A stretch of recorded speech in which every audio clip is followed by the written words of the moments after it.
Good morning, everyone, and thank you for joining us for this webinar that we have the pleasure of having two of our customer success managers, Andrea Hall and Mary Malone, will be covering the doctor is in, performing a BC NAV health checkup. And like I mentioned, it is being recorded, and I will send all of you the recording link later this afternoon. And you can reference it or share it with any of your other colleagues for further reference. And also, please feel free to ask questions during the presentation. We will have a short Q&A at the end, so you can type those into the Q&A box up on the top panel where it says Q&A, and you can get your questions in there throughout the presentation. So I am going to turn it over to Andrea first to kick off our presentation. Good morning, everyone. Thanks for joining us today. We're excited to share with you. My name is Andrea Hall, and I'm a new member of the Inovia team. I'm excited to say that I joined in the spring and happy to be here. And the prior almost 25 years, I have been a user of NAV and Business Central. I oversaw IT and systems at a manufacturer of specialty foods in New England. And in addition to manufacturing and distribution, we were multi-sales channel.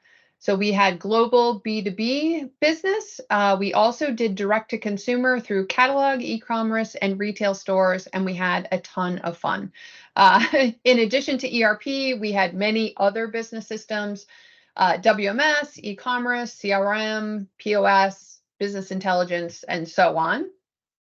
And I love leveraging systems to propel the business functions and achieve business goals. It's so powerful. I love using systems. And we would perform annual health checks on our systems. So I know that they can be extremely valuable. I live on the coast of Maine with my incredible wife and our two dogs, Fraser and Princess Lilikoy Lily-Heo. That's our family. So happy to be here with you this morning, joined with Mary. Hi, everybody. Thanks for spending some time with us today. Like Andrea mentioned, I'm also a customer success manager at Inovia. I've been here about 3.5 years. And my background is in senior leadership positions, in particular at two startup survey research companies. So I'm old enough that we had a custom-made ERP, a custom-made CRM, and we had the backbone of our business producing, taking in millions of surveys and producing seemingly the same number of reports with custom systems. So I'm known as both a data geek and a culture freak. So I understand the data and how important it is, and quality improvement, all the things you can do with data. But I also focus a lot on the people side and do leadership development around making improvements. So data geek, culture freak. I live in South Bend, Indiana with my very cute husband, Kevin. And next, what I always ask people to remember about me is I'm a Bruce Springsteen aficionado. Some, when I tell you how many concerts I've seen, might think nut, but I will see my 100th Bruce Springsteen concert coming up on August 9th, and then my 101st on August 11th. So there you have a little bit about me, and I'm excited to share a little bit about what we've been learning and what Andrea and I have been thinking about along with the Inovia team. So when Andrea pops the next screen on, so our team at Inovia has been working on something called a tune-up, and I'll talk a little bit about that in a couple of places today.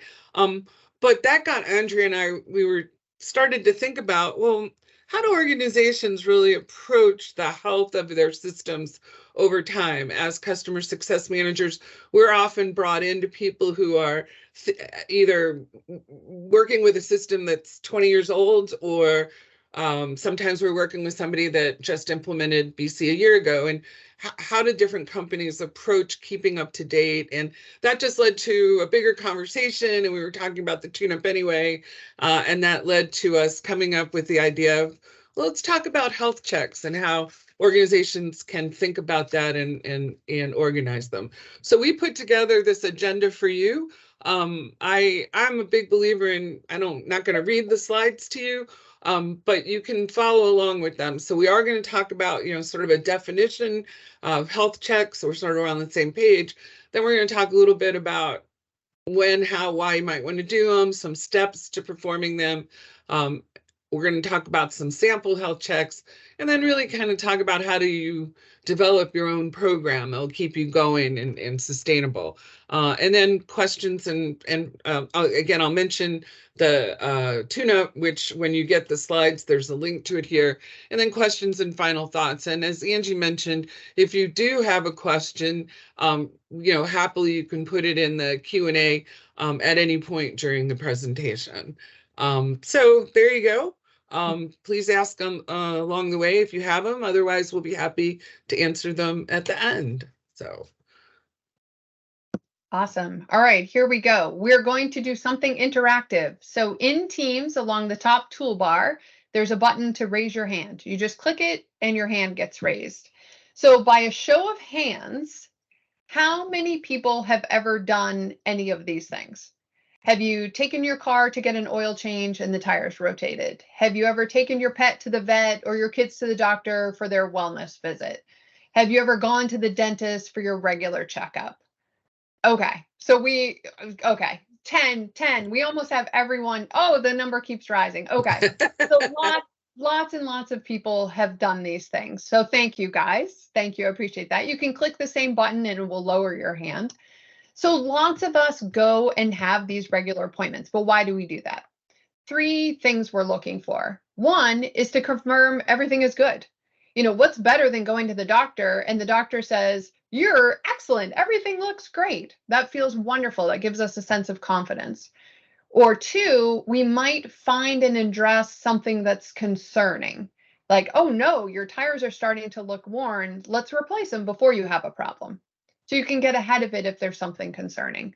Or if there's actually a problem going on, you want to take action to keep it from getting worse. So, oh my gosh, you have a really bad cavity. We're going to need to do a root canal before you're in agonizing pain. So we go to these regular appointments to assess the state of things. Okay, by the same raise your hand button, how many of you, raise your hand, are performing an annual or regular NAV or BC health check? It's pretty quiet on the hand raising. Okay, so that is not uncommon.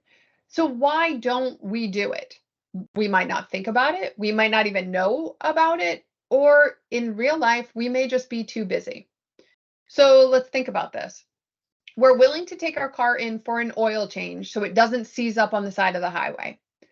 But you know what? Your whole business is loaded up in your ERP car and you are cruising down the road. Your organization is counting on it to get you all where they want to go.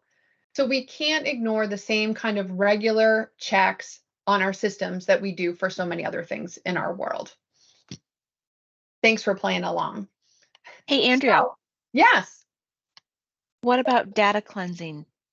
Does that qualify for having a checkup? I think it is a very excellent, worthwhile thing to do that is either its own thing or maybe is an element of a health check. But I think a health check, as we'll talk through today, has an even broader lens. So kudos for doing it. And you might find that's a piece of something you can expand into a larger program. We'll see what we cover today and what you think about that. Please comment again at the end. Thanks, Angie. So in general, what is an ERP health check? So it's not some overly sophisticated, complicated, magical process. It's pretty straightforward, actually. And the magic or the value comes from simply doing it. So a health check is a repeatable evaluation of key areas across your systems or your infrastructure and your system users on a regular basis. So we're going to break that down so that you can write and perform your own. And keep in mind, we're referring to this as an ERP health check, but this really could apply to any system that you have, a POS system, a CRM system, or whatnot. So you can see how you can apply it as well. So why would you do a health check?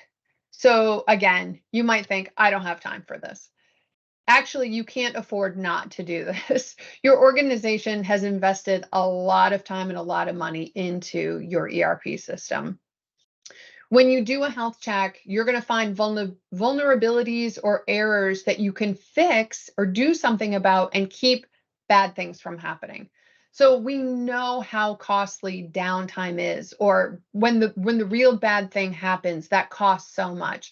So some preventative attention is a much better investment. At the same time, when you do your health check, you'll also maximize your investment, and you will find areas of features or functionalities that you could be using to save time and effort. You'll be looking at things that aren't sort of always critiqued or examined, and you say, oh my gosh, I didn't know you were doing it manually like that. We can automate that and give you back 4 hours a week. Like, you'll find these opportunities. And at the end of doing your health check, you'll have a list of actions, and you can easily tackle low-hanging fruit and make things better. But you may also need to develop ROIs, or return on investments, for some of the actions. And you might want to prioritize them and proactively get them into the budgeting process. There isn't often extra money lying around, but you determine what actions need to be taken, and then you can make a plan for investing in them and scheduling them. So we know that being planful is a much more efficient use of time and money than being reactive. That day when the systems all go down, that's a very expensive day. We want to prevent that from happening. So basically, be a hero and take care of your systems and take care of your company. So I'm going to talk about in a moment about being a hero and what are the benefits for you personally for taking this on. I think Andrea focused a lot on the benefits to the organization, but if you're going to take the time, I think you should do it anyway. But one of the ways to think about the investment that you're going to make in your time with this is, I think it can help you enhance your position in the organization. So again, not just putting fires out, but being proactive and strategic. I think as we'll show, you'll maybe have the ability to think across departments, engage allies across the organization, so that you're talking to other areas and you're partnering with them. And instead of thinking in maybe an IT silo or another silo, you're thinking across the organization, which has more value to senior leadership, or helping to get a seat at the table when you show that your ability to think across the organization. It helps you to partner with other folks. Maybe you can create ROIs for an investment together. If marketing wants something and you think that would be a good idea for the system, and instead of approaching them as two separate ideas, you can bring the ideas together and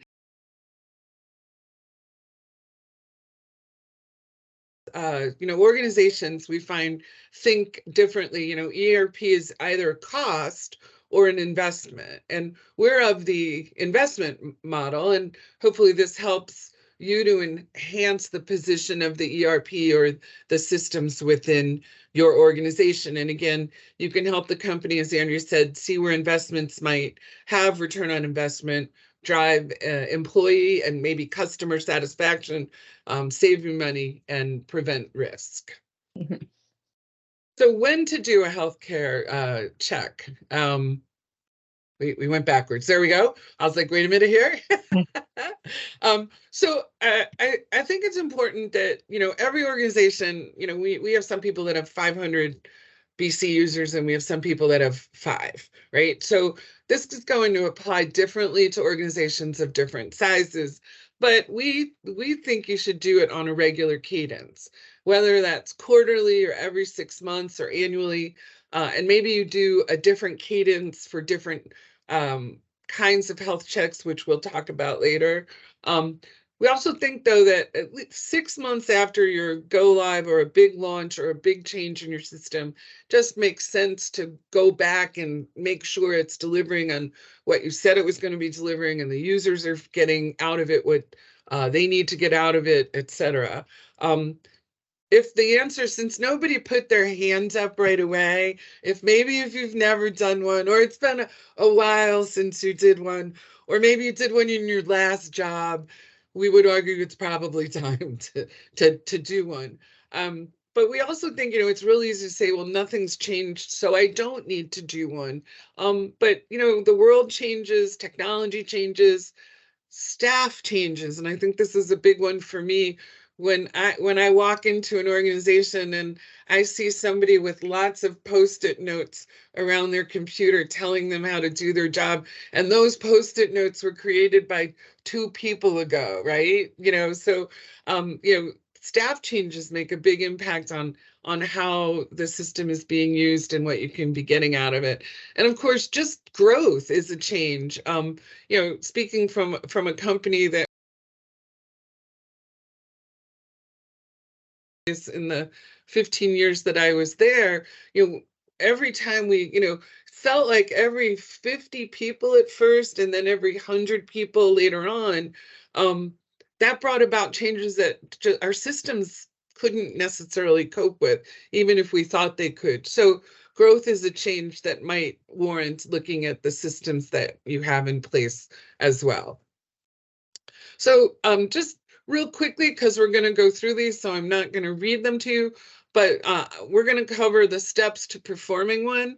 And we're going to talk everything from organizing through analyzing the data, through scheduling, the next meeting, and then the next check, which is that regular cadence. Excellent. Okay, so you're ready to start. Let's get organized. So you're going to develop your checklist, your evaluation, and we're going to drill down into that quite a bit more. But it's ultimately going to be a list of the areas you want to check with some evaluation criteria. And keep in mind, when you're starting out, you don't have to necessarily know how to build the perfect program.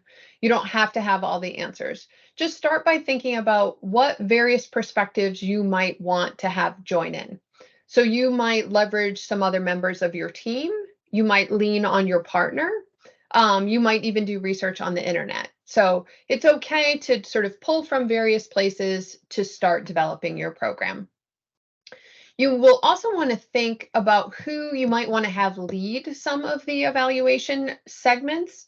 It'll make more sense when you have your health check defined, but think about who's going to help perform this check. So think about things like knowledge. Who has the knowledge? Sometimes it's beneficial to have someone who absolutely knows everything, knows how it works, can get into the nitty-gritty. And sometimes it's helpful to leverage someone who has a fresh set of eyes, who might look at things differently. Also think about who has the skills. Who has the skills to sort of crack open that system and dig down in and find an answer. Or there might be parts of the health check that are actually talking to other departments or interviewing. So you might think, who has sort of the savvy skills to conduct an interview so that you get the most out of the evaluation. And as Mary said, this process is a great opportunity to engage with others around the organization. It can show them that you want to partner with them, you care about what they're doing, and you want them to have the best tools possible. So pretty obviously, that could be other departments or functional areas across your organization. You're probably going to want to make sure you're engaging a lot of frontline employees, those who are really performing the job using the tools that you have. You will probably also want to include some members of leadership to get their point of view as to how things are going, if things are performing well or not performing well. And also think outside of the box. You might want to include a point of view of people outside your organization. It could be customers or vendors.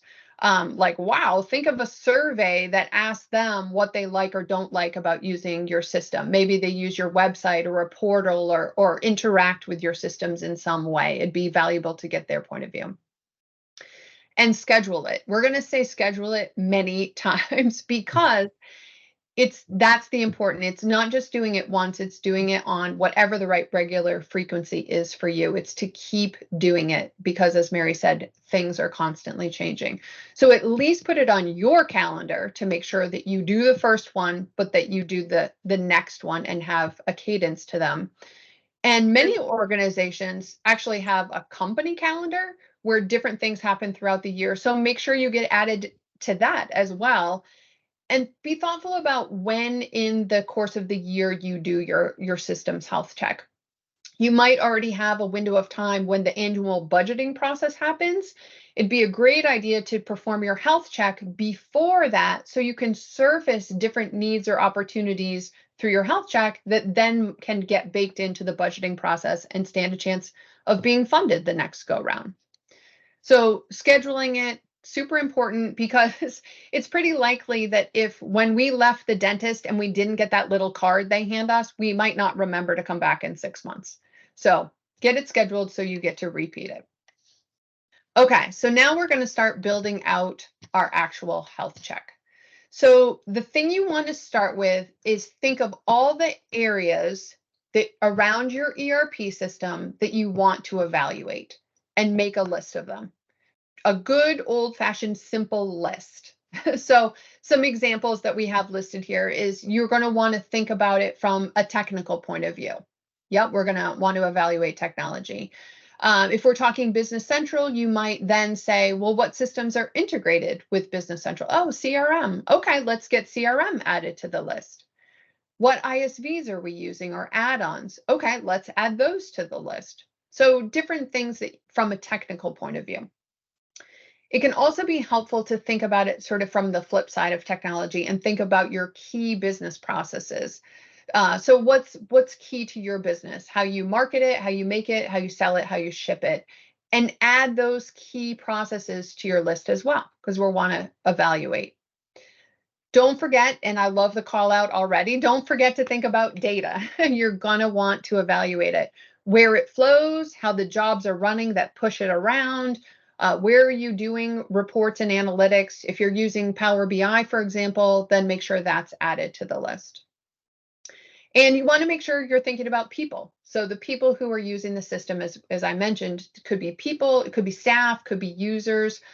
Because oftentimes when we're talking about systems, people get overlooked. And it's really our ability to use the tools well or not that make or break how the organization is really running.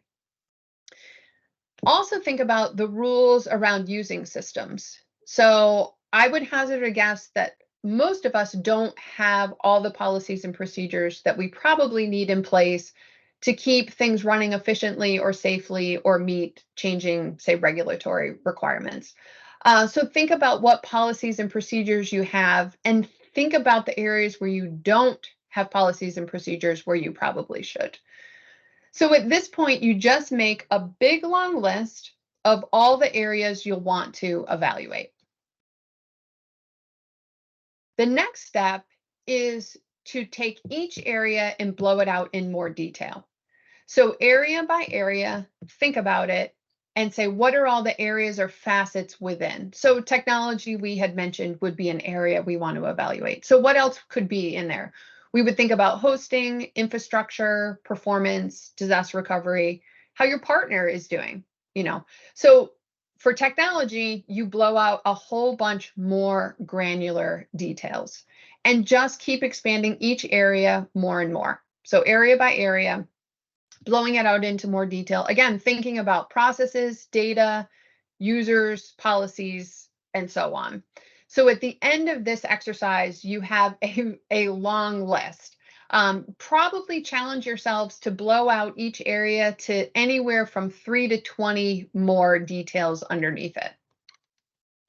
So once we have that long list, we now want to identify how we're going to evaluate these areas to see if they're good or there's some opportunities. So think about how would you evaluate it? These are some examples. Are we still using it? Does it have issues? We have it, but it has issues. Are we meeting the standards? Is it the current version? Is there something missing? on any of these areas? And how's our partner or supplier performing, for example? So at this point, you really want to brainstorm a set of criteria that you'll use to evaluate each of the areas on your list. So how are you going to determine if things are going well or if there's opportunities?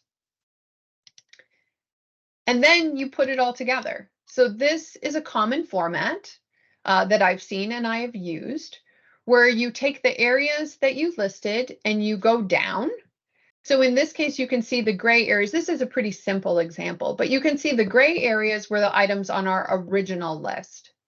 And then the white areas are where we sat down and blew it out in more granular detail to really come up with this thorough list.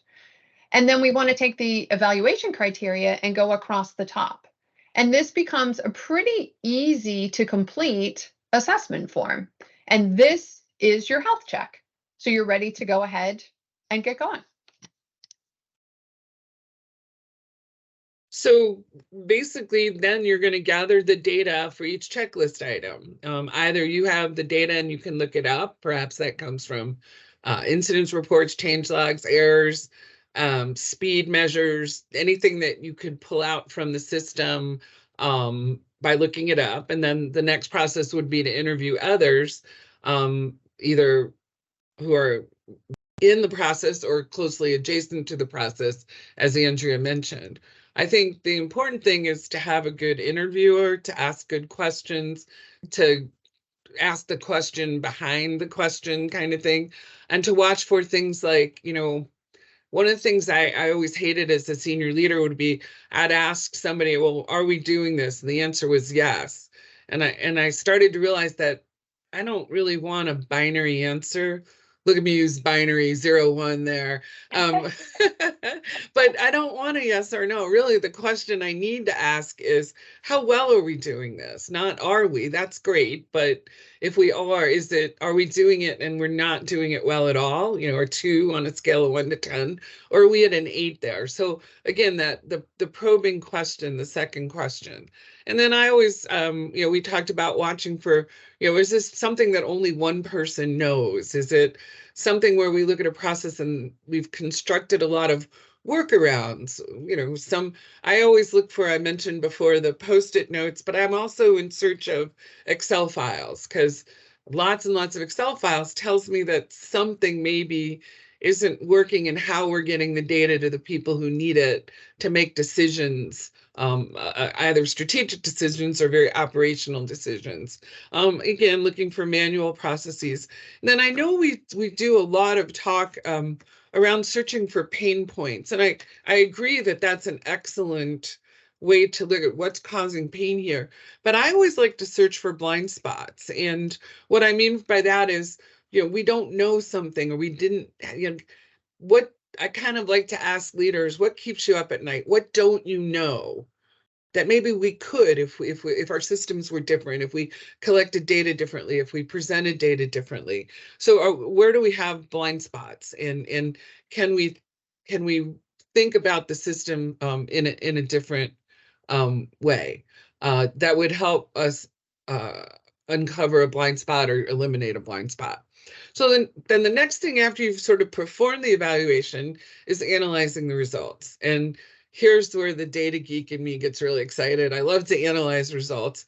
And you can, obviously you can identify areas warranting action, or maybe you just identify areas where you need some deeper research to talk about options or solutions. But again, this is, the starting point is to analyze the results.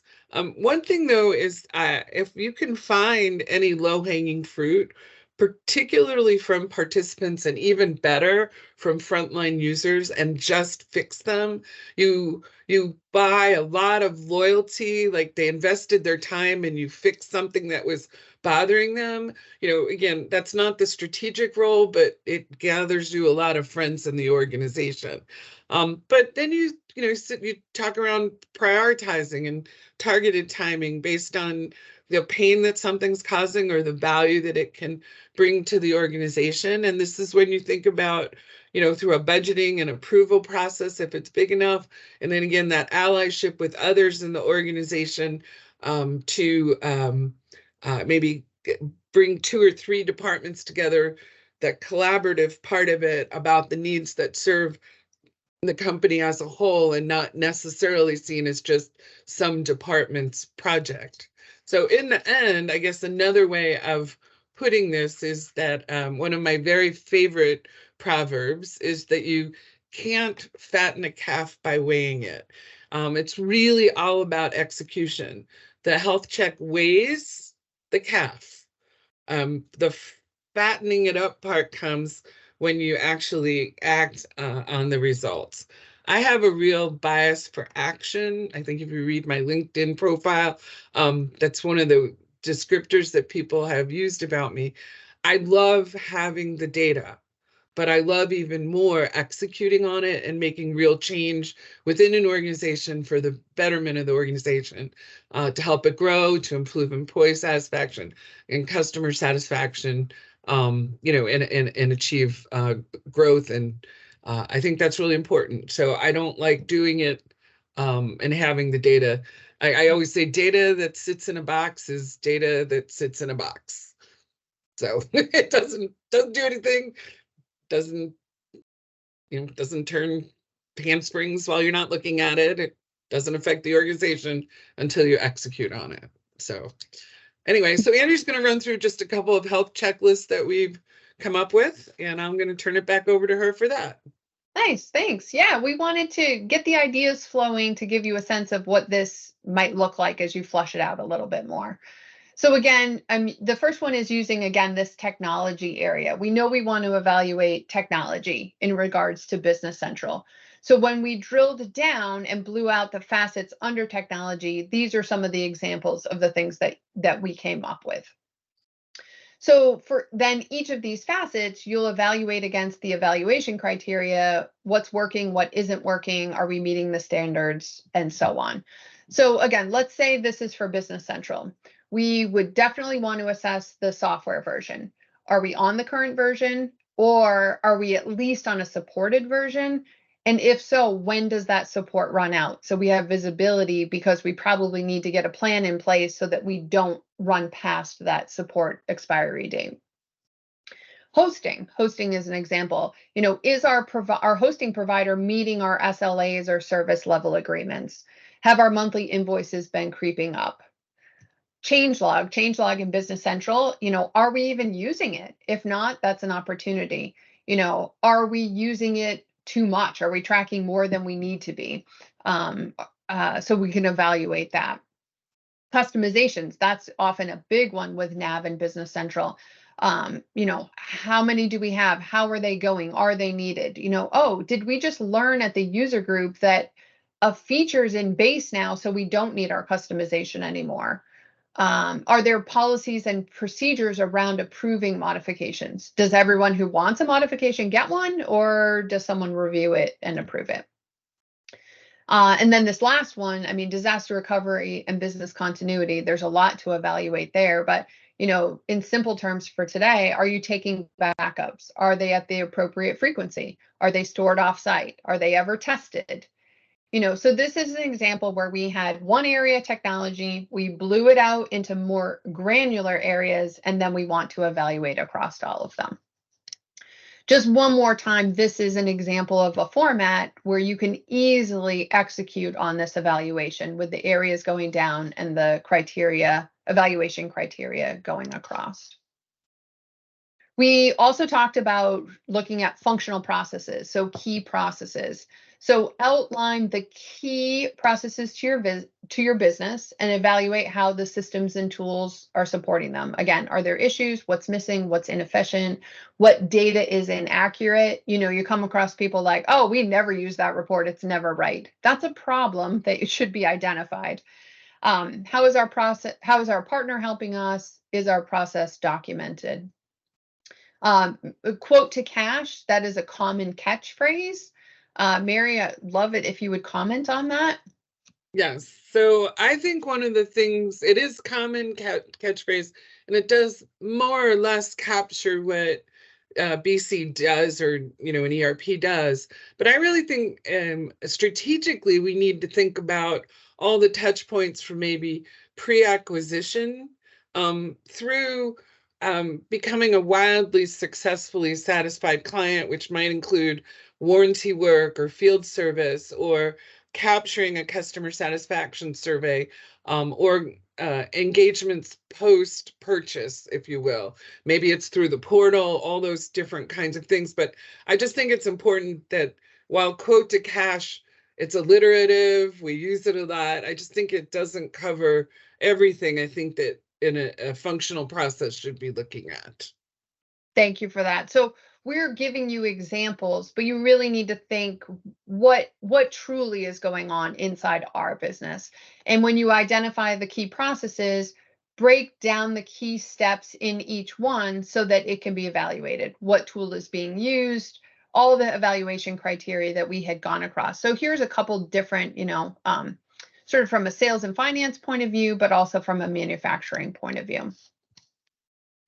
And the last example we have is around users. Again, cannot stress enough the people when you're talking about technology. So is your staff trained on the system? Obviously there's a learning curve when someone is new, but generally speaking, your staff should be trained, we believe, to an intermediate level. How to use the system to perform my job, but also how to handle basic exceptions. If this zigs, how do I zag? When I hit, not just I hit this button because someone told me to, but I actually understand what it's doing when I execute that. Permissions is a great thing to evaluate when you're talking about the users of the system. Is everyone set as super user? If they are, call me, because Bad. Not a good Bad.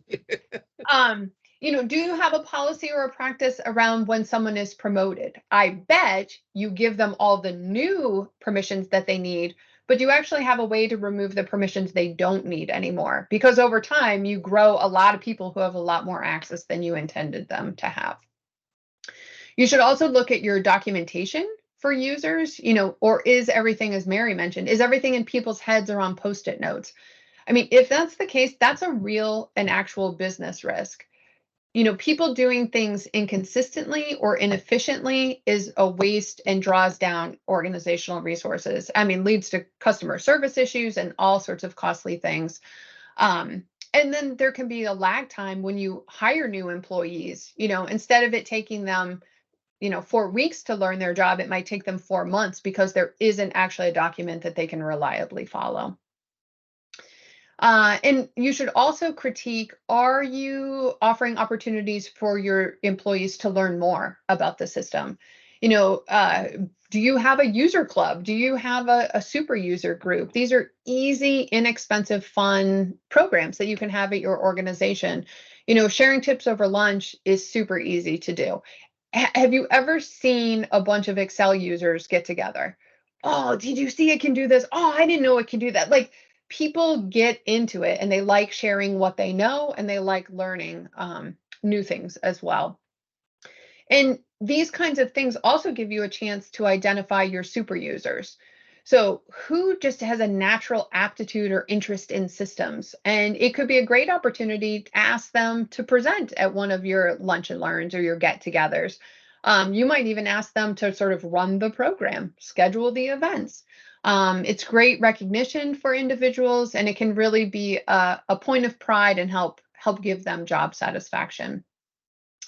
And again, are you as an organization looking for opportunities outside your organization to learn more? So conferences, there's webinars. I took the opportunity I've shared on the screen here. The Dynamics user group is a community of people like us that are all using the same systems. They have a great forum where you can ask and answer questions. Just this pesky thing, I can't figure out what this button does. You can post it and get answers. Inovia also hosts an annual customer conference where we bring all these people together who are using the same systems for knowledge share. It's going to be in Denver next May. We would love to have you join us. But really, looking at people and are they most effectively using the system is really a key part of overall system health and system success. If just 50 people in your organization save 1 hour a week, in the course of a year, that's 2,600 hours that could be spent on something that's more valuable. So hopefully these samples have kind of inspired you and gotten the juices flowing as to what might be appropriate and applicable in your organization that you'd want to evaluate. So I'm going to quickly review how you can be a hero and develop your own program. So what we covered was, the creating of the checklists, performing the evaluation, analyzing results, making sure that you take action, and then scheduling for the reoccurring cadence. I again want to focus on taking action. Much as I love Tom Petty, he had it wrong. Waiting's not the hardest part. The execution is the hardest part. But that's where you're going to realize the value of having spent the time and your time and others' time to actually perform the health check. So I want to pivot now just for a moment because we said that we would talk about this. Again, Andrea and I developed this idea around talking about health checks in general across the organization in different areas as our team was talking about developing a tune-up. And so in case you haven't seen this before, or maybe you have, and this is a review, we have an offering of a 2-day on-site workshop. And it's for our clients who are NAV and BC users, and the topics covered are listed there. Again, when this comes back, when Angie sends you the PowerPoint, you can just click on there or go to our Inovia website and use the keyword tune-up and it'll arrive on this. But this is a little bit of an external health check, if you will, a little tune-up for the system. It certainly doesn't replace what Andrea and I have been talking about, but this might be a good way if you're venturing new into this area, kind of a little bit of a starter to get you thinking about things that you might use in a health check later on. So.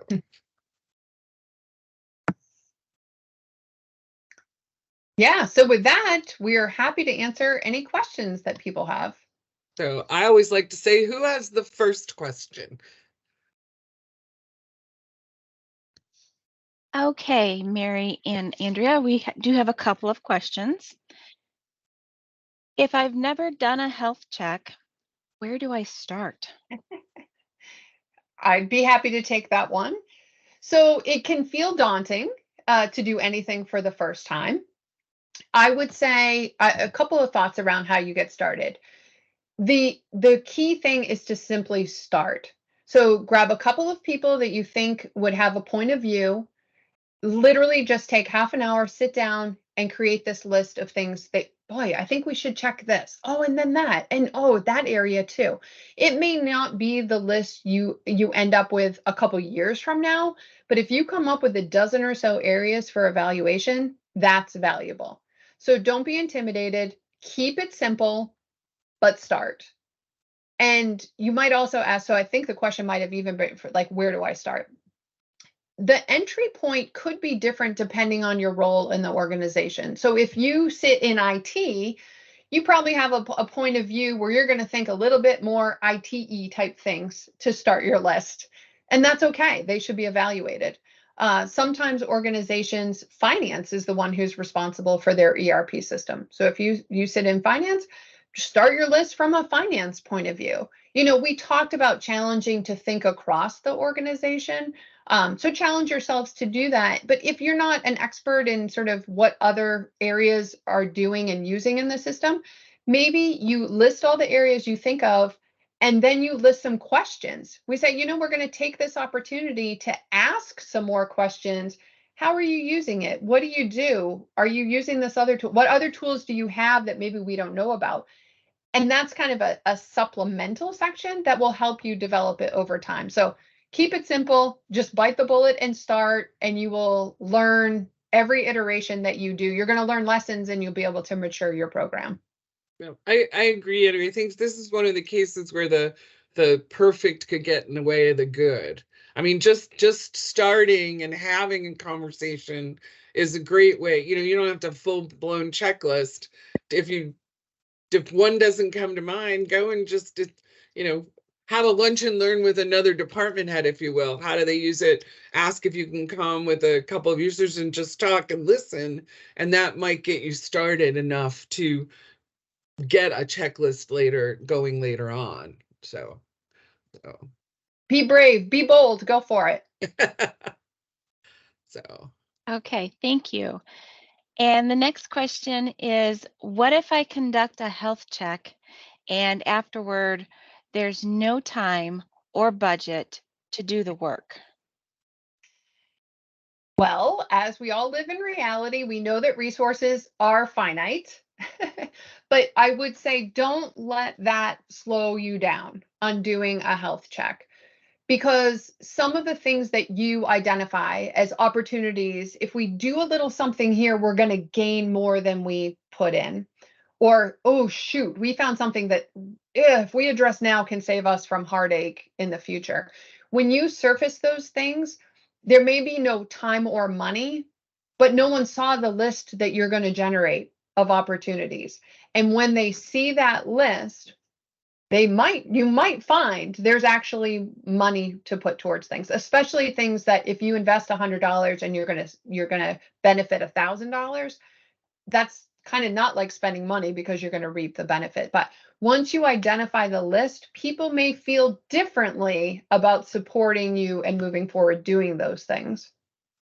And also in reality, you may do this work, surface this list of meaningful actions you can take, and there's still no time and money, but that list will be known. You'll have shared it.